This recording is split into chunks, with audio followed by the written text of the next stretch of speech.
وإذا قيل لهم لا تفسدوا في الأرض قالوا إنما نحن مصلحون ألا إنهم هم المفسدون ولكن لا يشعرون وإذا قيل لهم آمنوا كما آمن الناس قالوا. Di mana kita nih, Tat? Kita ini ada di Papuma, Watu Ulo juga, Ambulu, Jember. Wah, kirain di luar pulau toh, itu Papua ya. Iya. Ini Papuma, Jember. bukan Papua. Masya Allah. Ini belum surga ini. Masya Allah, ini Belum aja udah kayak surga, jannah, ya Tat. Allah. Ini, aduh, zen banget.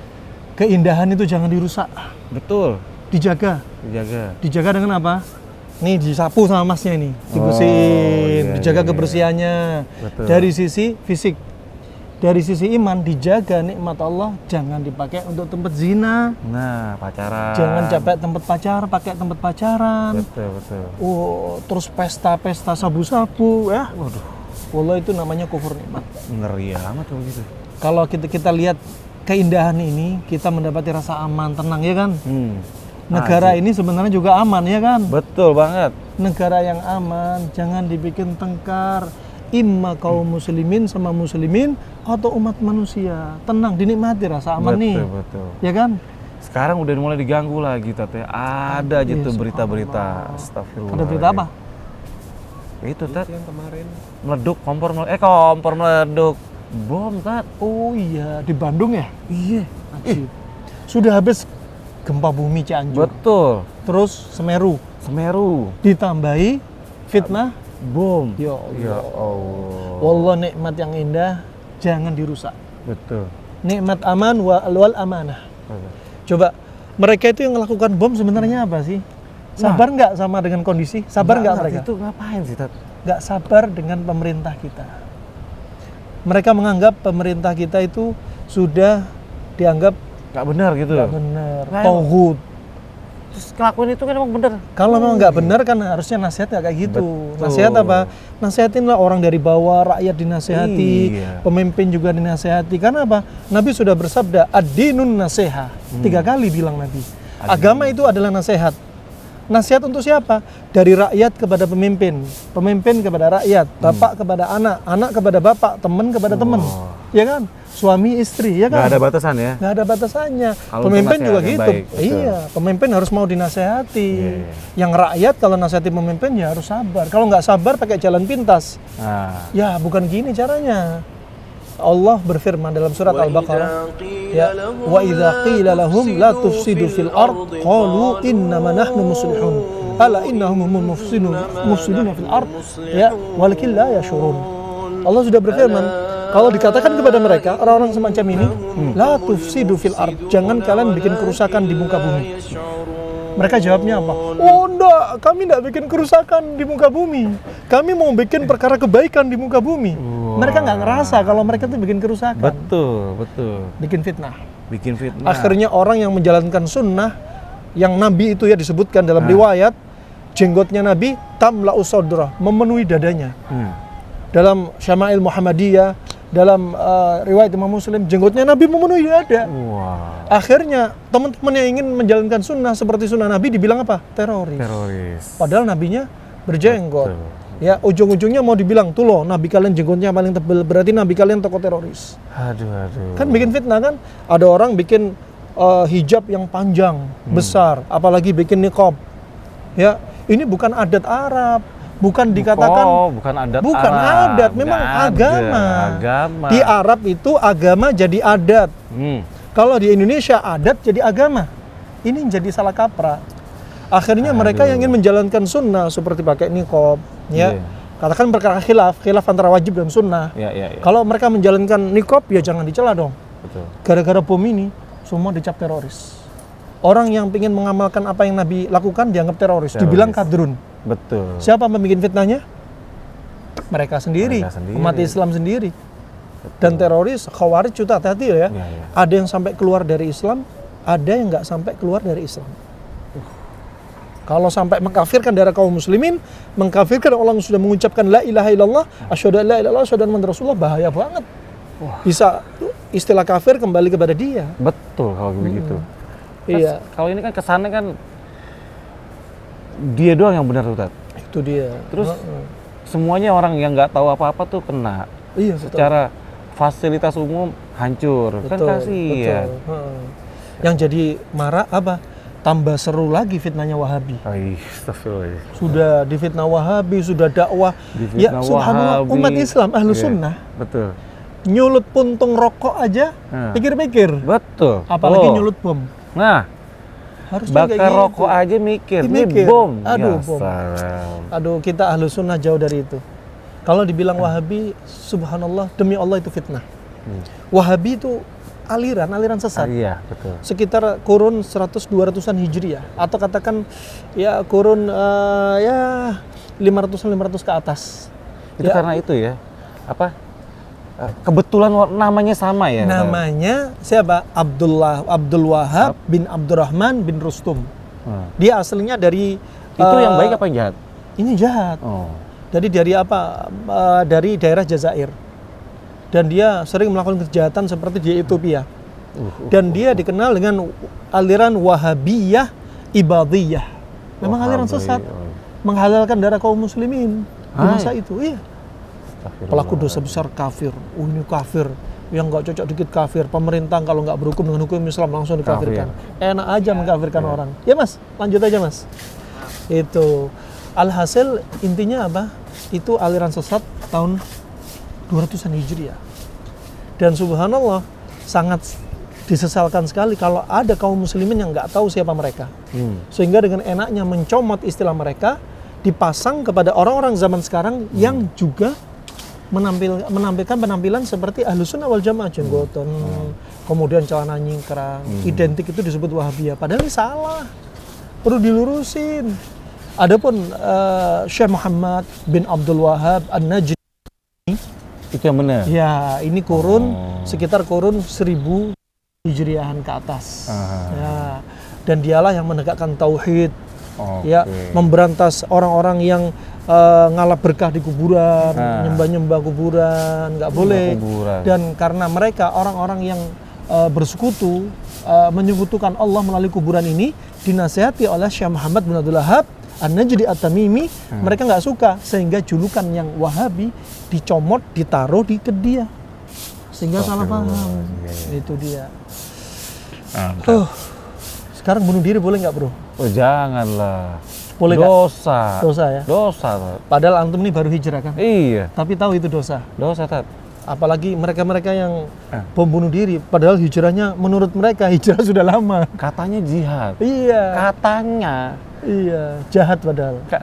Itu kata dari guru-gurunya. Itu kenapa anak suka dengar istilah katanya gurunya kalau dia jihad dia masuk surga. Iya. Kenapa nggak gurunya aja dibom sama dia? Astagfirullahaladzim. Ada kisah nih, ada orang lagi putus asa sama pacarnya. Ya, dia pergi ke seorang syekh. Ini kisah-kisah di Arab nih. Ya Syekh, aku pengen jalan pintas menuju surga. Katanya apa, syekhnya apa? Kalau kamu jalan pintas, ambil nih rompi dari bom. Kamu ledakkan posko-posko aparat yang menjaga perbatasan. Wah. Pas lewat ke posko, betulan dipasang itu rompi bom. Ini pelatuk sudah, tombol detonator sudah siap. Iya, siap. Tinggal pencet. Jalanlah di perbatasan-perbatasan ketemu sama pos-pos aparat. Beberapa pos aparat didapati penjaga posnya lagi baca Al-Quran. Astagfirullah, kenapa mereka dibom? Pos berikutnya, penjaganya sedang sholat duha. La haula wala quwata. Ini yang benar syekhnya apa aparatnya? Masa orang-orang kayak gini mau dibunuh? Ya kan? Orang muslim sudah bersyahadat, melakukan ibadah lagi. Balik lagi ke syekhnya. Syekh, kamu yang harus dibom. Betul. Ya. Makanya bunuh diri sudah dilarang oleh Allah Subhanahu wa taala. Contoh dalam surat An-Nisa ya, ayat ke-29 Allah sudah berfirman, "Wala taqtulu anfusakum innallaha kana bikum rahima." Jangan bunuh diri kalian. Jangan bunuh diri kalian. Sesungguhnya Allah ya atas kalian itu sangat sayang. Betul. Loh, Allah lah sayang sama kita, kok kita nggak sayang sama diri kita? Yang lebih ajibnya, Nabi sudah bersabda ya dalam riwayat Imam Bukhari, Imam Muslim, "Man qatala nafsahu bi syai'in udziba bihi yaumal qiyamah." Barang siapa yang membunuh dirinya dengan sesuatu, maka ia akan diadab di hari kiamat dengan sesuatu itu. Contoh, ada orang yang bunuh diri pakai pisau. Dipotong nih pembuluh darah arterinya karena putus cinta. Kan sering anak muda zaman sekarang. Sering. Ini biar anak muda nih. Banyak film itu. Iya, banyak film. Bunuh diri, minum racun, minum racun, gantung diri, menceburkan diri. Lebay. Ya, padahal masih banyak laki-laki lain, Betul. wanita-wanita lain. Ya Allah. Dan nanti di hari kiamat mereka dibangkitkan dalam keadaan mereka disiksa seperti itu kondisinya. Mereka yang menjatuhkan, betul. Mereka menjatuhkan diri dari atas, sudah dijatuhin terus, dibangkitin lagi, jatuhin lagi. Mereka yang ngiris, diiris terus, nanti disiksa. Mereka yang bom bunuh diri, dibomin dirinya sendiri terus sampai dosa dia habis. Baru dia dimasukkan di surga jika nggak mengkafirkan dari al-millah, nggak mengeluarkan dari agama Islam ini. Tuh ngeri kan? Nah, dan ajibnya dari Abu Umamah Al-Bahili, sahabat Nabi, Sudai bin Ajlan, disebutkan dalam riwayat Tirmidzi disahkan Syekh Albani rahimallahu taala, dia mengatakan, dia berbicara tentang para khawarij, teroris yang mengkafirkan saudaranya, gampang mengkafirkan saudaranya. Apa kata beliau? Kilabun nar. Ya, siapa itu? Mereka para penghuni neraka. Penghuni neraka. Bukan penghuni neraka doang, disebutkan kilab, anjing-anjingnya neraka. Astagfirullah. Ulama khilaf, dalam riwayat disebutkan kilabun nar, dalam riwayat disebutkan kilabu ahlin nar. Wahai, mereka itu adalah anjing-anjingnya neraka. Dalam riwayat disebutkan mereka adalah anjingnya para penghuni neraka. Itu. Subhanallah, ini Rasulullah konteksnya bicara kepada siapa? Tentang kondisi teroris nanti hari kiamat disebut kilabun nar. Ini padahal peringatan keras. Bukan kita bilang apa, teroris saudara kita ini ya, kalau mereka masih Islam, nggak sampai keluar dari Islam, mereka saudara kita kan? Betul. Maka apa? Unsur akhaka zaliman aw mazluman, kata Nabi. Bantulah saudara kamu dalam keadaan dia zalim atau dia terdolimi. Kalau teroris berarti zalim nggak? Zalim. Bantulah dia, bukan berarti bantu jadi teroris, bantu transfer dana, bukan, tapi bantu nasihati dia, keluarkan dia dari kesesatan. Betul. Itu bro, ya, perlu dinasihati ya. Nah, kalau ada yang terdolimi, siapa yang terdolimi? Orang-orang yang terdampak teroris, bantu dia, betul. Keluarganya, ya. Kalau memang ada suaminya meninggal, berarti mereka janda, bantu, istri dan anaknya, demikian. Wah, peringatan keras nggak kalau kayak gini dari Nabi? Keras kan? Keras, betul. Ajibnya dilanjutkan oleh Abu Umamah, ya, syarru qatra tahta adimis sama, ya, adalah mereka. Sejelek-jelek bangkai mayit yang terbunuh di bawah kolong langit adalah mayitnya teroris. Astagfirullah. Jadi teroris kalau bunuh diri, kalau teroris dibunuh juga oleh kaum muslimin, maka dia tetap jadi bangkai, terjelek-jeleknya bangkai di bawah kolong langit. Sebaliknya, khairu qatla man qataluh. Sebaik-baik bangkai adalah bangkai yang terbunuh oleh teroris. Ajib nggak? Jadi orang yang dibunuh dapat kabar gembira dari Rasulullah SAW. Jadi apa? Sebaik-baik mayat yang dibunuh oleh teroris di bawah kolong langit mayatnya mereka. Sebaliknya mayat siapa yang paling buruk tadi? Mayat teroris. Yang paling baik mayat siapa? Korban orang yang terbunuh teroris. Ajib, keutamaan. Makanya di sini ulama menyebutkan bimbingan untuk apa? Kita kaum muslimin memerangi teroris. Kita ini memerangi teroris. Lah kaum muslimin nuduh kita teroris. Wahabi, ya Allah. Namanya orang berbuat baik harus sabar. Pasti difitnah. Pasti. Jangan berbuat baik merasa wah disanjung-sanjung terus. Ternyata kita harus difitnah. Itulah mereka. Ini biar kaum muslimin terbuka. Ya terbesar. Biar nggak karena media maya salah paham. Yang wartawannya nggak belajar ilmu agama, nulis sesuai dengan asumsi mereka, nggak ada dalilnya Al-Quran dan Sunnah, ya kan? Kemudian apa kata Abu Umamah? Tsumma qara'a, kemudian Rasulullah membaca ayat yauma tabyaddu wujuh, pada hari itu yaumul qiyamah wajah mereka memutih. Siapa wajah mereka? Wajahnya Ahlus Sunnah wal Jamaah. Ya. Kemudian disebutkan pula dari ayat ini baca ini wataswaddu wujuhu ila akhiril ayah, dan menghitamlah wajah mereka. Siapa yang menghitam wajah mereka? disebutkan oleh para ulama, yaitu mereka orang-orang yang menyelisih ajaran Rasulullah sallallahu alaihi wasallam. Termasuk siapa? Teroris. Nah, ini Abu Umamah menyebutkan termasuk teroris masuk dalam ayat ini. Wajah mereka akan jadi hitam. Kenapa? Karena mereka menghalalkan darah kaum muslimin. Karena mereka terjatuh dalam ajaran yang menyimpang dari manhaj Nabi SAW. Ya, kemudian lanjut hadis ini, kemudian dikatakan ke Abu Umamah, anta sami'tahu min Rasulillah, kamu dengar hadis ini dari Rasulullah? Kemudian Abu Umamah berkata, lau lam asma'hu illa marrah, amaratain atau thalathan arba'an hatta adda sab'an. Aku dengar dari Rasulullah sekali, 2 kali, 3 kali, 4 kali, 5 kali sampai 7 kali. Wah, berarti Nabi mengulang-ulang. Mengulang-ulang. Subhanallah, ini ajib ikhwati fillah. Ya, kaum muslimin makanya harus belajar. Kalau kaum muslimin jauh dari ilmu, gampang sekali fitnah dihembuskan. Betul. Orang yang menjalankan di atas al-haq, malah difitnah. Yeah. Padahal barang siapa yang menuduh saudaranya kafir, istilah kafir balik kepada dia. Yang ngomong, ya. Dan Wahabi kafir apa enggak? Ulama menyebutkan Wahabi adalah kafir. Karena menghalalkan darah kaum muslimin, menghalalkan harta kaum muslimin. Karena Wahabi atau teroris dibagi menjadi 2. Ada yang sampai keluar dari agama, ada enggak sampai keluar dari agama. Sedangkan Abdul Wahab bin Abdurrahman bin Rustum termasuk yang dikafirkan para ulama. Berarti Wahabi ini tokohnya kafir enggak? Kafir. Kalau ada kaum muslimin menuduh kita Wahabi, istilah Wahabi bisa kembali kepada mereka yang nuduh enggak? Hati-hati. Kalau Anda, saudara-saudaraku menuduh orang-orang yang menegakkan sunnah Wahabi, istilah Wahabi bisa kembali kepada Anda. Dan Wahabi adalah kafir. Maka istilah ini bisa kembali kepada Anda. Hati-hati. Sangat bahaya banget. Orang menjalankan sunnah jenggot dibilang Wahabi. Wah, ini bahaya.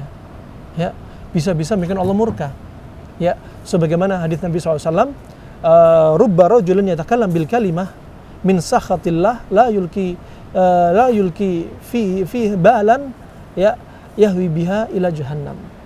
Barang siapa ada seorang lelaki mengucapkan satu ucapan yang bikin Allah murka, maka gara-gara ucapan ini enggak dipikir pakai otak, bisa menggeret dia ke jahanam. Hati-hati makanya, ya. Itu ya, berat ya. Fitnah ya. Ada aja lagi, lagi susah. Musibah gara-gara mengenai gara-gara pandemik, ekonominya berantakan, ditambah lagi kita ada bencana alam, gempa bumi, gunung meletus, ada aja yang meletuskan diri sendiri. Sumbernya adalah satu. Apa kira-kira? Sumbernya adalah satu. Apa dong? Semua itu adalah satu. Simple banget. Kebodohan. Kejahilan. Jahil dari ilmu syar'i. Tuh. Ya. Makanya nggak cukup kita beragama qala Allah, qala Rasulullah. Ditambah yang ketiga dengan pemahaman para sahabat. Karena sahabat yang paling tahu apa yang Nabi maksudkan. Tuh. Hidup di zamannya. Itu mereka menafsirkan ini di luar tafsiran sahabat, ayat, hadis, ya. Maka kalau ada kalimat-kalimat tidak beriman, la yu'minu ahadukum, mereka semua bilang kafir. Tidak beromong di antara kalian. Ini berarti kafir. Gagal paham. Makanya penting menuntut ilmu. Jihad di zaman sekarang bukan dengan bom, bukan dengan AK-47, bukan dengan ancaman teror, ya. Bukan, tapi jihad di zaman sekarang adalah bil lisan wal banan, dengan lisan berkhutbah, berdakwah. Makanya semangat bro, naik motor keliling kemana-mana untuk dakwah, berantas kejahilan. Ya, motor hanya wasilah, ya kan? Kemudian bi al banan, dengan jari jemari tulis untuk membantah mereka di media maya, majalah, koran-koran, tulis. Itu penting. Jadi media klarifikasi. Nah, hanya bro, banyak-banyakin datang ke kajian, banyak-banyakin menuntut ilmu. Iya. Biar tahu tuh mana yang salah, mana yang benar. Gitu. Ya tuh deh. Betul. Keluarga istri juga demikian. Istri harus ridho suaminya menuntut ilmu. Suaminya menuntut ilmu sampai rumah menyampaikan hadisnya ke istrinya, mendakwahi keluarganya. Itu kan ya? Siap. Jangan istri menahan suami terus kemana-mana, nggak boleh. Wah, jangan. Pintu kebaikan banyak tertutup. Ya. Selamat, sukses jadi biker. Masya Allah. Ya, our life just begin now. Allahu Akbar. Dari Jagakarsa, dari Otista, dari Surabaya, Lamongan, Ali, ahlan wa sahlan, gabung dengan kami, dan Habib Ya, Muhammad Raihan. Abi lagi ngambil kamera Abaib. nih. Oh. Nah, insyaallah itu. Calon biker ngaji nih mondok nih ngaji. Ada yang ditanyakan nggak lainnya? Udah, Tat. Hah? Udah, Tat. Sepertinya Itu kita saja, udah ya? terang, kita nyari sarapan dulu kita bikin. Alhamdulillah, itu nasihat untuk saudara-saudara kita ya. Iya. Ini media ini nggak kita buat untuk apa? Kita pengen pansos, enggak. Demi Allah enggak. Buat pansos keuntungan pribadi enggak lah, Demi kita Allah, cuma enggak. Kami ingin menyampaikan kebaikan untuk kaum muslimin. Ini loh al-haq. Al-haq ini seperti demikian. Jangan diputar balikkan fakta. Iya. Kalau Anda hanya mengikuti media tapi nggak belajar, ya Anda nggak punya barometer, ya akhirnya terbawa dengan berita yang nggak sesuai Al-Quran dan Sunnah dengan pemahaman para sahabat salaful ummah radhiyallahu anhum ajma'in. Nah, hati-hati ya itu ya. Termasuk kita nggak boleh menjelek-jelekkan pemimpin di atas mimbar melalui koran-koran. Kalau punya nasihat, datangi pemimpin. Ya, sampaikan Dengan langsung. apa? Ambil nasihati pribadi, jangan di atas mimbar, di koran-koran, media-media, medsos, WhatsApp mencela pemimpin, jangan. Ya, Anda harus sabar. Kemudian apa? Kalau zaman sekarang nggak bisa langsung ketemu pemimpin, ya bisa dengan surat. Dengan surat. Dakwai terus. Kalau cara dakwah kalian jangan menjatuhkan pemimpin, sedang rakyat masih dalam keadaan jahil, ya berarti kalian memimpin rakyat jahil dan bakal ada peperangan berat di sini. Tapi dakwah Ahlus Sunnah itu dari mana? Dari grassroots, dari bawah. Di bawah. Dinasihati yang baik dulu, semua didakwain baik. Mereka akan memilih dengan otomatis sendiri pemimpin yang baik. Seperti Ali bin Abi Thalib pernah ditanya oleh para khawarij, kaum khawarij, kenapa kepemimpinan kamu, kekhilafan kamu nggak sebaik kepemimpinan Utsman bin Affan? Apa jawaban Ali bin Abi Thalib? Iya, karena rakyatnya Utsman bin Affan adalah seperti kami, para sahabat. Sedangkan rakyatku adalah seperti kalian modelnya. Tuh jawaban telak untuk mereka. Subhanallah. Makanya Ali bin Abi Thalib sempat memerangi, bahkan membunuh orang Khawarij, teroris di masanya. Bahkan mereka mengatakan Ali sebagai Tuhan, Ali malah dihabasmi sama Ali. Ali nggak mau hulu berlebihan. Mereka hulu pada mereka. Nasallallahu alaihi. Semoga Allah angkat fitnah dari negeri ini. Amin. Semoga Allah akan pintu hidayah kepada para pemimpin kita. Amin. Ya rakyat saudara-saudara kita ini. Ya. Semoga Allah lenyapkan dari musibah, semua musibah. Amin. Musibah, bencana yang ada di negeri kita adalah karena perbuatan kita sendiri. Betul. Ya, kita harus bercermin. Kalau hanya pembahasannya fenomenal alam, nggak akan ada perbaikan iman. Kalau ngomongnya hanya fenomenal alam. Ya. Insyaallah itu bro ya, cukup ya. Kepanjangan nanti perut lapar nih. Oh iya. Ayo. ألا إنهم هم المفسدون ولكن لا يشعرون وإذا قيل لهم آمنوا كما آمن الناس قالوا أنؤمن كما آمن السفهاء ألا إنهم